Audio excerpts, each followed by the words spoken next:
নমস্কার নমস্কার নমস্কার নমস্কার নমস্কার নমস্কার নমস্কার নমস্কার আপনাদের সবাইকে সবাইকে সবাইকে নমস্কার জানাচ্ছে আপনাদের সৌমিত্র বসু। সবাইকে অজস্র শুভকামনা জানাচ্ছে, সবাইকে স্বাগত জানাচ্ছে আজকের এই শরণাগত অনুষ্ঠানে এবং সবাইকে শুভ সকাল জানাচ্ছে।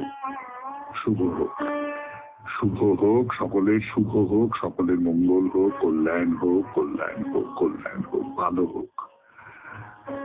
আজকে শ্রী শ্রী সত্যনারায়ণ তো রাত্রিবেলা শ্রী শ্রীকৃষ্ণের ইন্দ্রাদি দেববিহিত ঝুলন যাত্রা সমাপন। আর আজকে আমাদের একটা খুব বড় শোকের দিন, যাকে ছাড়া আমাদের চলে না। সত্যি সত্যি তার প্রয়াণের পরেও, এত বছর পরেও যাকে ছাড়া আমাদের চলে না, সেই রবীন্দ্রনাথ ঠাকুর আজকের দিনেই প্রয়াত হয়েছিলেন 22শে শ্রাবণ 1348 বঙ্গাব্দে। এবারে বেনি মাধব সেনের পঞ্জিকা অনুযায়ী আজকের দিনটার কথা বলি। আজ 22শে শ্রাবণ 1432, ইংরেজির 8ই আগস্ট 2025, শুক্রবার, চতুর্দশী। আজ শুক্লপক্ষ, নক্ষত্র উত্তরাষাঢ়া। আজকে জন্মে মকর রাশি, বৈশ্যবর্ণ, মতান্তরে শূদ্রবর্ণ নরগণ। দিনের বেলা 3:18 গতে দেবগণ। আমাদের হোয়াটসঅ্যাপে চিঠি পাঠাবার নাম্বার 9831922927। চিঠির গোড়ায় অতি অবশ্যই SG লিখতে হবে। এবারে আজকের অনুষ্ঠান সম্পর্কে বলি। পুরাণ চিরন্তনে প্রায়শ্চিত্ত নিয়ে অনেক কথা হয়ে গেছে। আমরা প্রায়শ্চিত্তের আলোচনা মোটামুটি শেষ করেছি। সব রকম প্রায়শ্চিত্ত নিয়ে তো আর সত্যি সত্যি কথা বলা সম্ভব নয়, সে তো অনন্ত ব্যাপার। কিন্তু খুব গুরুত্বপূর্ণ যে প্রায়শ্চিত্ত গুলো, সেগুলো সম্পর্কে একরকম করে একটা আলোচনা করা হয়েছে। তো আমি ভাবছিলাম যে আজকে কি নিয়ে কথা বলা শুরু করা যায়, কি নিয়ে কথা বলা শুরু করা যায়। একটা কথা হঠাৎ মনে হলো, বলি আপনাদেরও হয়তো মনে হয়, আমি জানি না। এখনকার ছেলেপুলেরা, পুলে বলতে আমি মেয়ে বোঝাচ্ছি, ছেলে মেয়েরা আজকে এই বাংলা আমরা যে সমস্ত শব্দগুলো খুব অনায়াসে বলতে পারতাম, সেইগুলো খুব ভালো করে জানে না। কিন্তু উল্টো দিকে যে কথাটা বলবার, আমরা যেসব শব্দগুলো বলি, শরণাগত অনুষ্ঠানেও প্রচুর বলেছি, তার সম্পূর্ণ তাৎপর্য কি আমরা জানি, আমরা বুঝি। যেমন ধরুন, এই শরণাগত অনুষ্ঠানে অনেকবার তপস্বী কথাটা এসেছে। কাকে বলে তপস্বী? এই তপস্বী নিয়ে দুটি কথা বলা শুরু করব পুরাণ চিরন্তন এই পর্বে। তারপরে চলে যাব স্বামী বিবেকানন্দের রচনা থেকে পাঠ, পুনর্জন্ম। অল্প খানিকটা পড়া হয়েছিল, আরো খানিকটা পড়বো আজকে। তারপর ভগবদ গীতার ভূমিকা, স্বামী রঙ্গনাথানন্দজি, অসাধারণ সেই ভূমিকা, ব্যাখ্যা, এবং ভগবদ গীতাকে অবলম্বন করে কত দিকে যে ছড়িয়ে পড়ছেন তার কোনো সীমা সংখ্যা নেই। সেখান থেকে পড়ে শোনাবো স্বামী গোকুলানন্দজির রচনা থেকে পাঠ, মানসিক চাপ জয় করার উপায় হিসেবে ধ্যানের প্রয়োজনীয়তার কথা বলছেন তিনি। তারপরে আপনাদের চিঠিপত্র তো আছেই, এবং শেষে বাইরে দূরে 92.7 বিগ এফএম এ শরণাগত অনুষ্ঠানে। তাহলে ফিরে আসছি গানের পর পুরাণ চিরন্তনের তপস্বীর প্রসঙ্গ নিয়ে। আমি আছি আপনাদের সঙ্গে, আপনাদের সৌমিত্র বসু।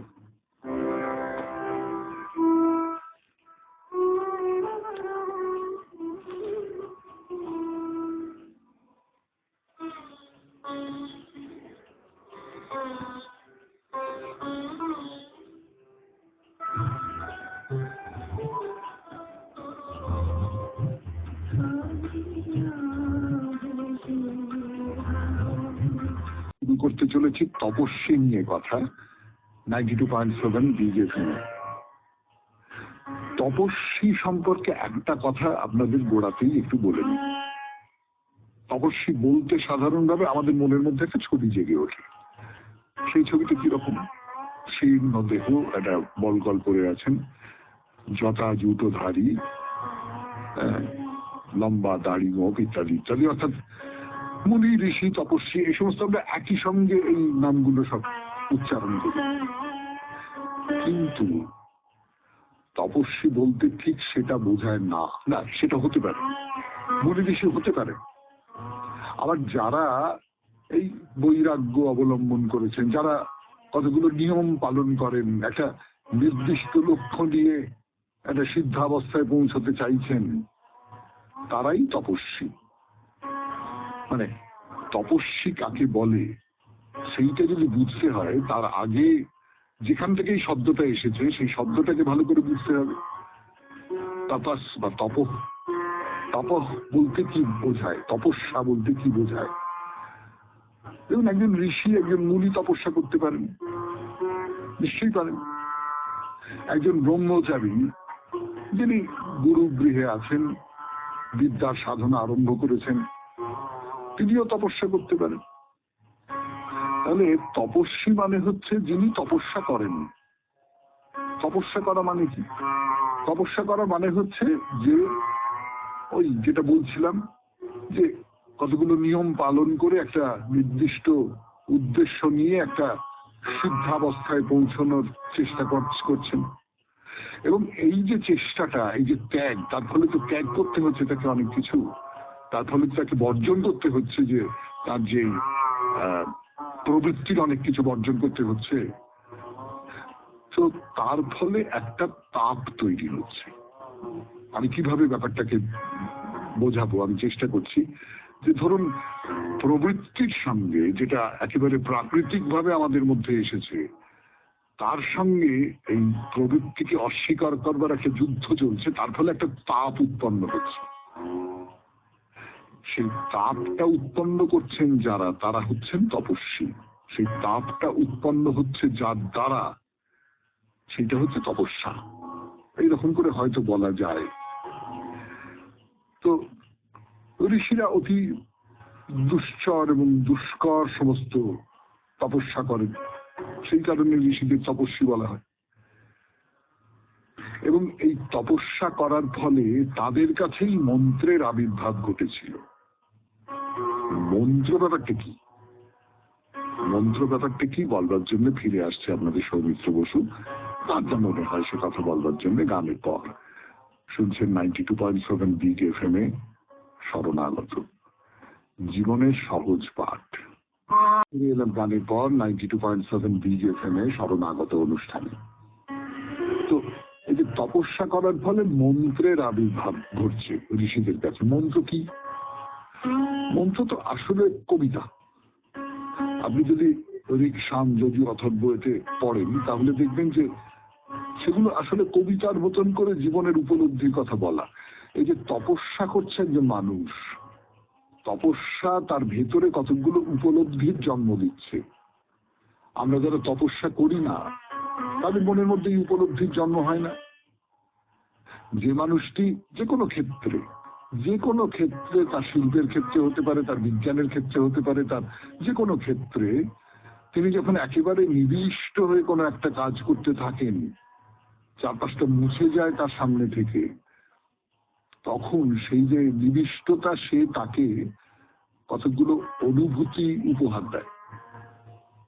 তিনি কতগুলো ব্যাপার তার বুকের মধ্যে তৈরি হয়ে ওঠে, বিদ্যুৎ চমকের মতো হয়তো জেগে ওঠে বুকের মধ্যে। এইটাই যখন একজন প্রকাশ করেন, ভাষার মাধ্যমে প্রকাশ করেন, তখন সেটা হয়ে দাঁড়ায় মন্ত্র। ফলে ঋষিরা মন্ত্র পান, এই তপস্যা করার ফলেই মন্ত্র পান, তপস্বী মন্ত্র পান। আবার দেখা যাচ্ছে রামায়ণ মহাভারতে অর্জুনও তপস্যা করছেন, প্রহ্লাদ তপস্যা করছেন, মেয়েরা অনেকে তপস্যা করেছেন। কাজেই তপঃ বা তপস্যাকে আগে বুঝতে হবে। তপস্যা হচ্ছে প্রধানত অভীষ্ট লাভের জন্য শাস্ত্রের নিয়মে নানা পরিশ্রম এবং ক্লেশ স্বীকার করা, যেটা বলছিলাম আপনাদের। এই তপস্যার মধ্যে ধরুন উপবাস করে থাকা, এটা তপস্যার একটা অঙ্গ হতে পারে। শরীরকে নানানভাবে শরীরের উপর অত্যাচার করা, নিগ্রহ করা, তার নানান রকম ধরন হতে পারে। যেমন ঊর্ধ্ব বাহু হয়ে দেবতার ধ্যান, বাহু দুটোকে উপরের দিকে তুলে রেখেছে। কেন? সেটা শরীর সহ্য করে না, শরীরের কষ্ট হয়, এই কষ্টটা করে আমি তাকে ডাকছি। এক পায়ে দাঁড়িয়ে আছেন, এই যে জটাজুটোধারী বলি আমরা, এই জটাজুটের যে বন্ধন, সেই বন্ধনটা তো আসলে তাই যে আমি নিজেকে কষ্ট দিচ্ছি, আমি ওই পরিচ্ছন্ন ভাবে চুলদাড়ি কামানো এইটা রাখছি না, বা তোর আরো নানান রকমের সব কষ্ট দেওয়া আছে শরীরকে। 92.7 পিক এফএম এ শরণাগত অনুষ্ঠানে শুনছেন তপস্বী দিয়ে কথা। সে কথা আজকে এই পর্যন্ত, আবার পরে বলা যাবে। আপাতত গানের পর স্বামী বিবেকানন্দের রচনা থেকে পাঠ, পুনর্জন্ম। ফিরে আসছি। আনন্দের রচনা থেকে পাঠ করছি আমি, আপনাদের সৌমিত্র বসু। 92.7 বিগ এফএম এ শরণাগত অনুষ্ঠানে পুনর্জন্ম। মানুষের বুদ্ধি যখন জ্ঞানপূর্বক কোনো বিষয়ে প্রযুক্ত হয়, তখনই তাহাদের নিকট আলোক উদ্ভাসিত হয় এবং ধীরে ধীরে হইলেও ক্রমশ তাহা অজ্ঞাতভাবে অনুসৃত হইয়া সমগ্র জাতির মধ্যে প্রসারিত হয়। দার্শনিকগণ দেখাইয়া দেন কিরূপে মহাপুরুষেরা স্বেচ্ছায় অবিরাম সাধনায় রত হন, এবং ইতিহাস সাক্ষ্য দেয় কিরূপে নীরবে ধীরে ধীরে সাধারণ জনসমাজে তাহাদের সাধনালব্ধ সত্য অনুপ্রবেশ করে। মানুষ তাহার স্বরূপ সম্বন্ধে যতগুলি মত আজ পর্যন্ত স্বীকার করিয়াছে, তন্মধ্যে এই মতটি সর্বাধিক প্রসার লাভ করিয়াছে যে আত্মা নামক একটি সত্য বস্তু আছে এবং উহা দেহ হইতে ভিন্ন ও অমর। যাহারা এইরূপ আত্মার অস্তিত্বে আস্থাবান, তাহাদের মধ্যে আবার চিন্তাশীল অধিকাংশ ব্যক্তি বিশ্বাস করেন যে আত্মা এই জন্মের পূর্ব হইতেই বিদ্যমান।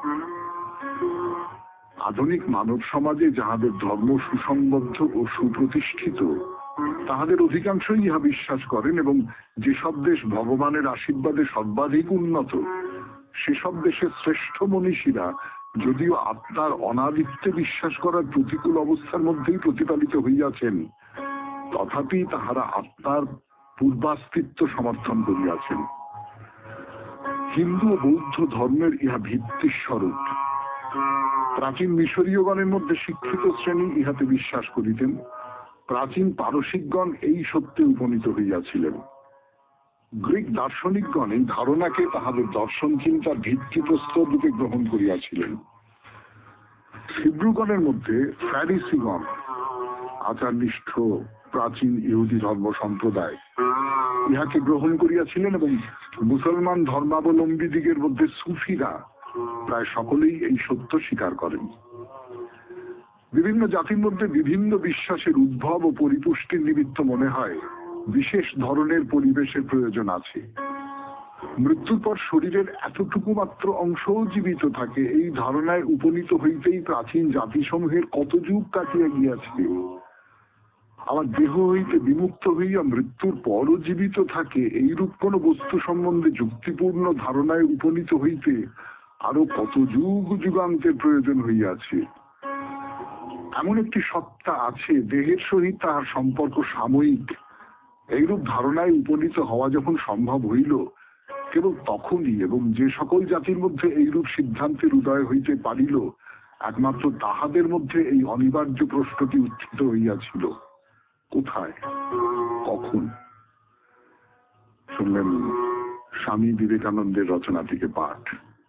92.7 বিগ এফএম এ শরণাগত অনুষ্ঠান শুনছেন। আমি আছি আপনাদের সঙ্গে, আপনাদের সৌমিত্র বসু। এবারে গানের পর ভগবদ গীতার ভূমিকা। বিবেকানন্দের রচনা থেকে পাঠ শুনলেন। এরপর স্বামী রঙ্গনাথানন্দজির রচনা ভগবদ গীতার ভূমিকা। তিনি মধ্যযুগের ইউরোপের কথা বলছেন, যাকে অন্ধকার যুগ বলা হয়। তারপর পরে ইউরোপের যে মূল কেন্দ্র পূর্ব ও পশ্চিমের সংযোগ রক্ষা করত, সে রোমান কনস্ট্যান্টিনোপল দখল করল তুর্কিরা। মুসলমান ধর্মাবলম্বী এই তুর্কিরা উত্তরোত্তর শক্তিশালী হয়ে নিকটবর্তী সব খ্রিস্ট ধর্মাবলম্বী দেশগুলি দখল করে নিল। কনস্ট্যান্টিনোপলের পতন হলো 1453 খ্রিস্টাব্দে, এবং অনেক গ্রিক পণ্ডিত নিজের দেশ ছেড়ে বইপত্র সঙ্গে নিয়ে চলে যেতে আরম্ভ করলেন পশ্চিম ইউরোপে। তুর্কির মধ্য দিয়ে ইউরোপিয়ানদের পূর্ব দিকে যেতে দেওয়া হতো না, ফলে ইউরোপ সব সংযোগ হারালো পূর্বের সঙ্গে, এমনকি ভারতের সঙ্গেও। এই কারণে পশ্চিম বাধ্য হলো কেপ অফ গুড হোপ, উত্তম আশা অন্তরীপ হয়ে ভারতে আসার নতুন পথ খুঁজে বের করতে। অন্যরা আবার ভারতের সন্ধানে পশ্চিমে অগ্রসর হয়ে আমেরিকা পৌঁছে সেটাকেই ভারত বলে ভাবল। এই হলো আধুনিক ইতিহাস। কিন্তু 1453 খ্রিস্টাব্দের কাছাকাছি সময়ে কনস্ট্যান্টিনোপলের পতনের সঙ্গে সঙ্গে গ্রিক চিন্তাধারা পশ্চিম ইউরোপে প্রবেশ করে তাকে প্রদান করলো মানবতা ও ধর্ম নিরপেক্ষতা সম্পর্কে নতুন দৃষ্টিভঙ্গি এবং উদার মনোভাব সমূহ।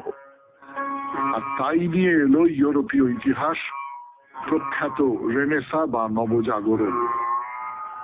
এরপর 16 শতাব্দী থেকে যা কিছু প্রগতি, সে সবই ইউরোপীয় মানসিকতায় উক্ত গ্রিক রোমান সংস্কৃতির বীজ থেকে উৎপন্ন ফসল। পরবর্তীকালে এলো সংস্কার প্রক্রিয়া, খ্রিস্ট ধর্ম ভেঙে পড়লো এবং কিছু লোক নাস্তিক হয়ে গেল। এদের মধ্যে ছিলেন ভল্টিয়ার, ছিল জার্মানি ও অন্যান্য দেশের প্রজ্ঞাদীপ্ত কিছু বুদ্ধিজীবী সম্প্রদায়।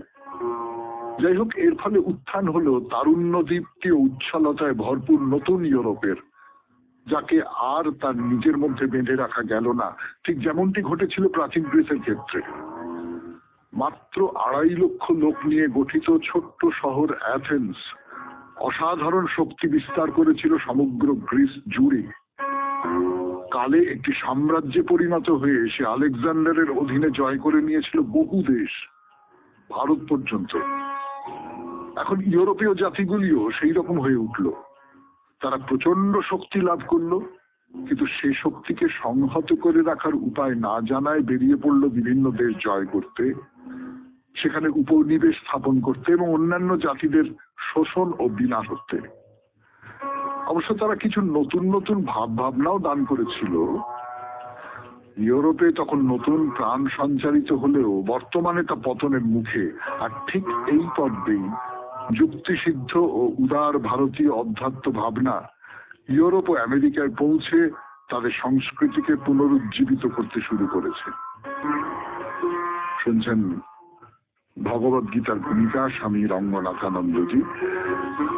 মোটামুটি গোটা পৃথিবী ঘুরে আসছেন তিনি, ইউরোপের ইতিহাস বর্ণনা করছেন আমাদের সামনে। এই সবকিছুর সঙ্গেই ভগবদ গীতার একটি সংযোগ আছে। আরো পাঠ করবার জন্য ফিরে আসছি গানের পর। 92.7 বিনন্দজির রচনা ভগবদ গীতার ভূমিকা। আমি আছি আপনাদের সঙ্গে, আপনাদের সৌমিত্র বসু।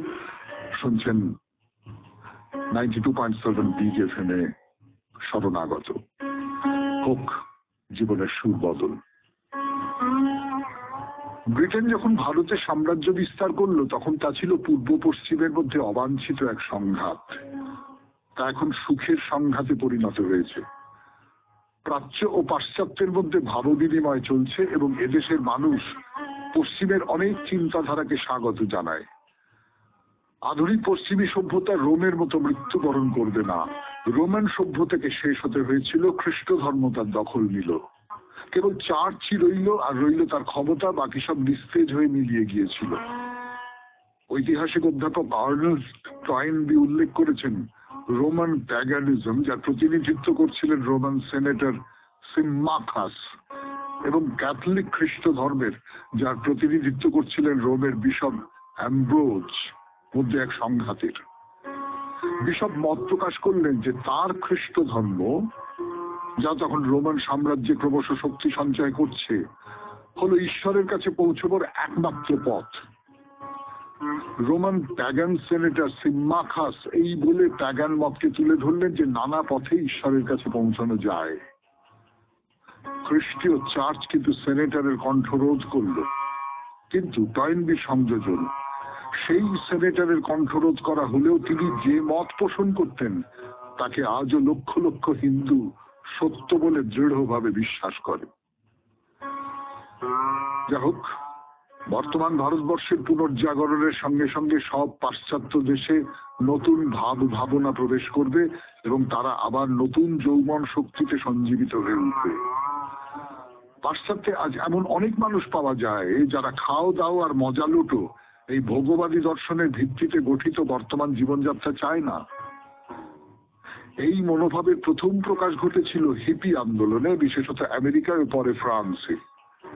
এই আন্দোলনে কোনো ছেলে বা মেয়ে বড় লোকের ঘরে জন্মালেও সেই পরিবারের সঙ্গে নিজেকে অঙ্গীভূত করতে চাইছে না।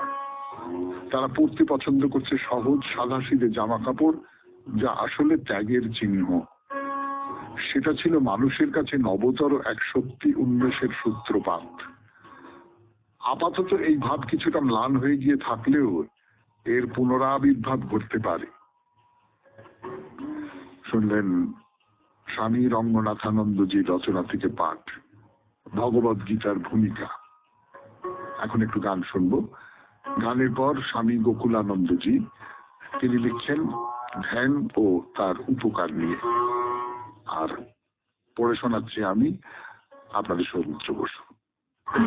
ফিরে এলাম 92.7 বিগ এফএম এ শরণাগত অনুষ্ঠানে। এখন স্বামী গোকুলানন্দের রচনা থেকে পড়ে শোনাব ধ্যান ও তার উপকার। মানসিক চাপ জয় করার উপায় নিয়ে বই লিখছেন তিনি। তার এই অধ্যায়টির নাম ধ্যান ও তার উপকার। অনেকে বিশ্বাস করেন যে আধুনিক জীবনযাত্রা এবং আধুনিক সব কর্মকাণ্ডই আমাদের সর্ববিধ চাপের কারণ। আমরা তাদের সঙ্গে বিতর্কে যোগ দেব, কিন্তু একটা প্রাসঙ্গিক অথচ কিছুটা বিরুদ্ধ মত পোষণ করব। আমোদ প্রমোদ বিলাস ব্যসনে পূর্ণ আধুনিক জীবনটা তো মানসিক চাপ সৃষ্টি করে না। মানসিক চাপ সৃষ্টির জন্য দায়ী আমাদের দৃষ্টিভঙ্গি, যে দৃষ্টিভঙ্গির আলোয় আমরা গ্রহণ করি আধুনিক এই জীবনটাকে। উদাহরণস্বরূপ, আমাদের একটা ভুল ধারণা আছে যে যদি আমরা দীর্ঘ সময় ধরে কাজ করি আমরা নিঃসন্দেহে মানসিক চাপের কবলে পড়ব। এর দাওয়া হিসেবে বলা হয় কাজ করা কমিয়ে দিন, কিন্তু এই যুক্তিটা একেবারে ঠিক নয়। সেই কাজই একমাত্র মানসিক চাপ সৃষ্টি করে যে কাজ চালিত হয় স্বার্থপর ভোগবাদী দৃষ্টিভঙ্গির দ্বারা। যখন জাগতিক আনন্দই জীবনের একমাত্র লক্ষ্য হয়ে দাঁড়ায় তখন তো আমাদের ভুগতেই হবে মানসিক চাপের আঘাতে। জীবনের উচ্চতর মূল্যগুলির অনুশীলনই তবে একমাত্র পরিত্রাণের পথ। এই জীবন তো ক্ষণস্থায়ী, ক্ষণস্থায়ী তার সমস্ত ভোগ ও সুখ। তাই জীবনের এক অদ্বিতীয় লক্ষ্যই হলো ঈশ্বর উপলব্ধি। ঈশ্বর উপলব্ধিকে আমরা জীবনের মূল লক্ষ্য বলে গণ্য করি না বলেই তো আমাদের এত যন্ত্রণা, এত ভোগান্তি। জাগতিক ভোগ সুখকেই আমরা অগ্রাধিকার দিই, ছুটে বেড়াই পার্থিব সাফল্যের পিছনে। ফলস্বরূপ মানসিক চাপকে আমরা কখনোই জয় করতে পারি না। একবার যদি আমরা আমাদের অন্তর্মুখী জীবনের গভীরে প্রবেশ করতে পারি, ধ্যানাভ্যাস অনিবার্যভাবেই ফলপ্রদায়ী হয়ে উঠবে। আমাদের অন্তরের অন্তঃস্থলে আমরা এক প্রশান্তিময় কেন্দ্র খুঁজে পাব, যাকে বাহ্যিক কোনো অশান্তি উত্তেজনা বিপন্ন করতে পারবে না। এই সবকিছুই একমাত্র তখনই সম্ভব যখন আমরা জীবনের উচ্চতর মূল্যগুলির কার্যকারিতাকে স্বীকার করে নিই।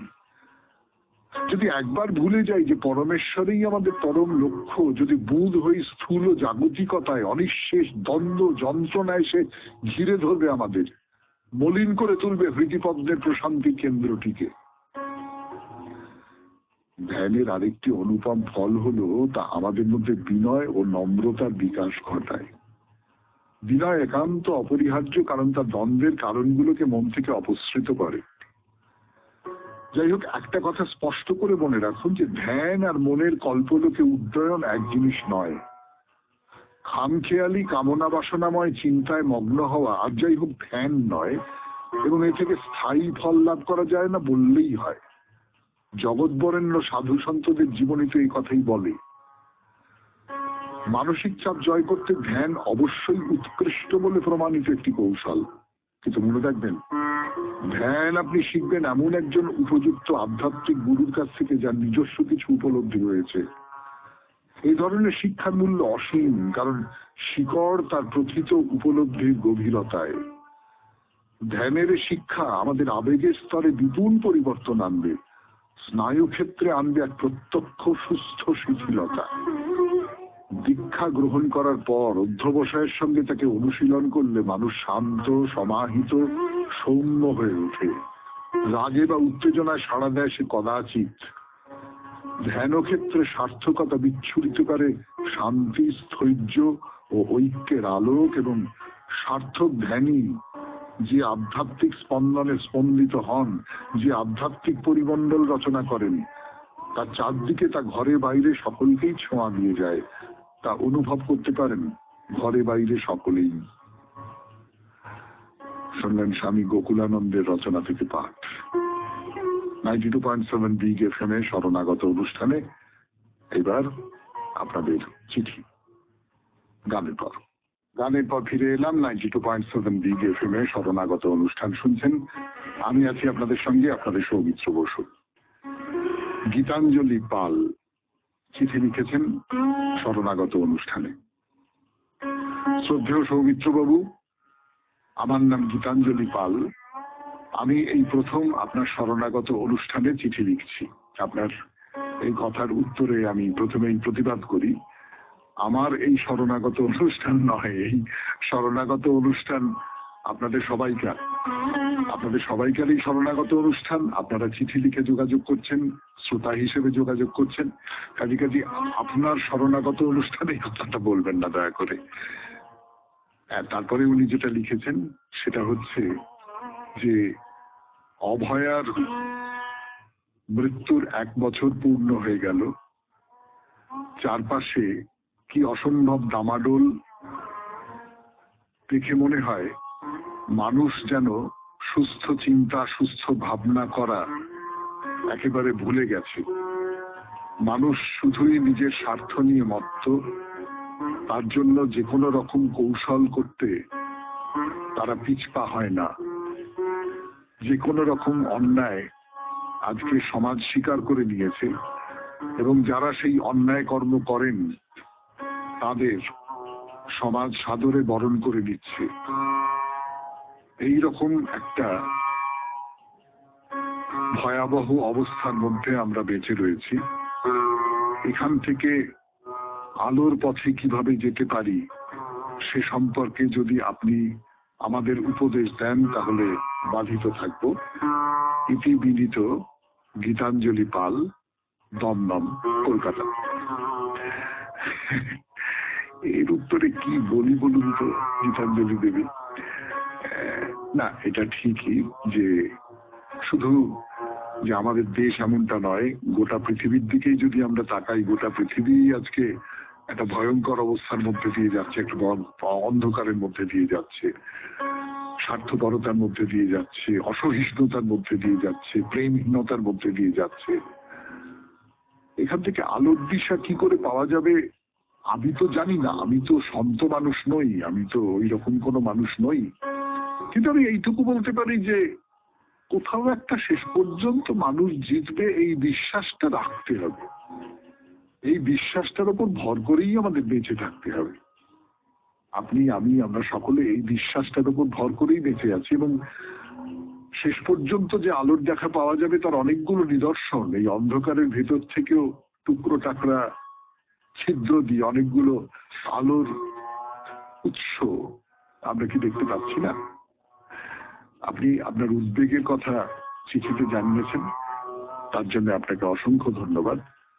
এরপরে আমরা চলে যাব বাইরে দূরে এই পর্যায়ে 92.7 বিগ এফএম এ শরণাগত অনুষ্ঠানে।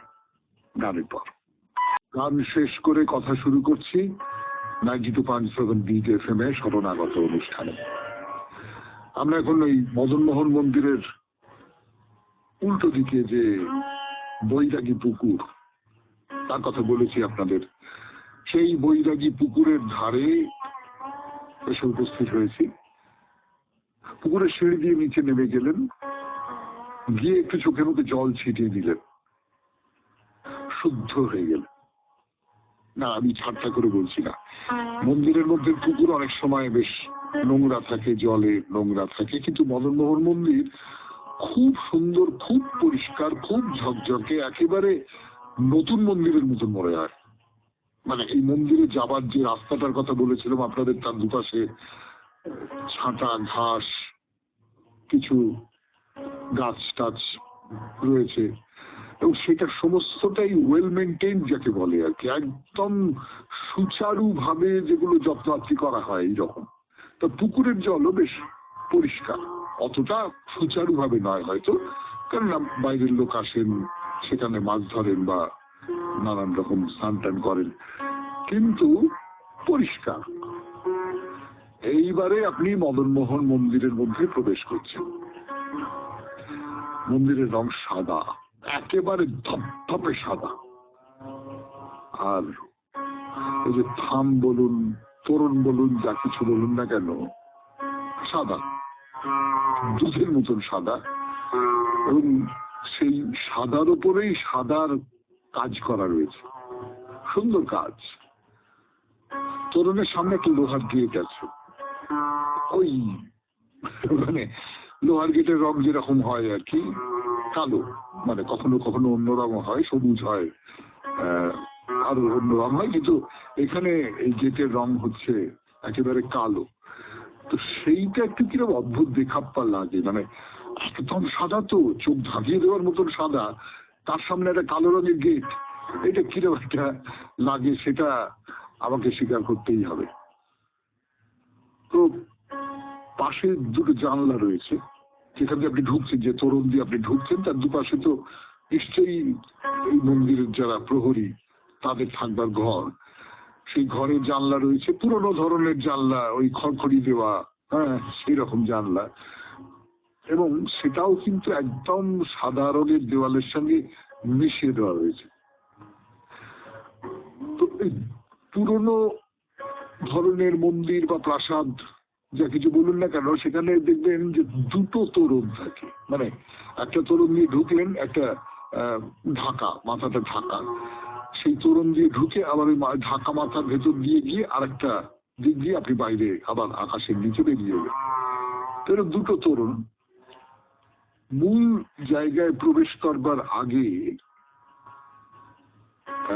মাঝখানে একটা ঝাড় লণ্ঠন জ্বলছে, না খুব মহার্ঘ ঝাড় লণ্ঠন নয়, আপনাদের ছবিটা দেখাবো বলে ঝাড় লণ্ঠনের কথাটা বললাম, কিন্তু ঝাড় লণ্ঠন একটা আছে।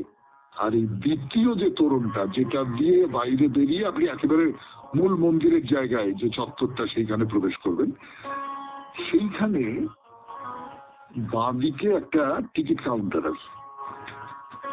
আপনার তো মনে হচ্ছে যে আচ্ছা আচ্ছা আচ্ছা, মদনমোহন মন্দিরে ঢুকতে গেলে তাহলে আমাকে টিকিট কাটতে হবে। না, ভয় পাবেন না, টিকিট কাটতে হবে না। তাহলে কাউন্টারটা কেন আছে বলবার জন্য ফিরে আসছে আপনাদের সৌমিত্র বসু 92.7 BGFM এ শরণাগত অনুষ্ঠানে গানের পর। ছিলাম আপনাদের গানের আগে 92.7 BGFM এ শরণাগত অনুষ্ঠানে যে বাদিকে একটা টিকিট কাউন্টার আছে। এই টিকিট কাউন্টারটা কেন না, মন্দিরে আপনি যদি শুধু দর্শন করতে চান তাহলে আপনার কোনো টিকিট লাগার ব্যাপার নেই, কিন্তু যদি আপনি পুজো দিতে চান তাহলে আপনাকে একটা কুপন সংগ্রহ করতে হবে, সামান্য অর্থের বদলে একটা কুপন সংগ্রহ করতে হবে। আর এই যে তোরণটা দিয়ে আপনি বাইরে বেরিয়ে যাবেন, সেইখানে দুটো ফ্রেমে বাঁধানো নির্দেশ রয়েছে। একটা হচ্ছে ক্যামেরা, মানে ভিডিও ক্যামেরা, মোবাইল, মানে যাতে ছবি তোলা যায়, সেই সমস্তগুলো কিন্তু নিষিদ্ধ, আপনি ভেতরে কোনো ছবি তুলতে পারবেন না। আর দ্বিতীয়টা হচ্ছে মদনমোহন মন্দিরের স্থাপনা কবে হয়েছিল, অর্থাৎ এর ইতিহাসের দিক থেকে আমরা জানি 1889 খ্রিস্টাব্দে এই মন্দিরটা তৈরি হয়েছিল।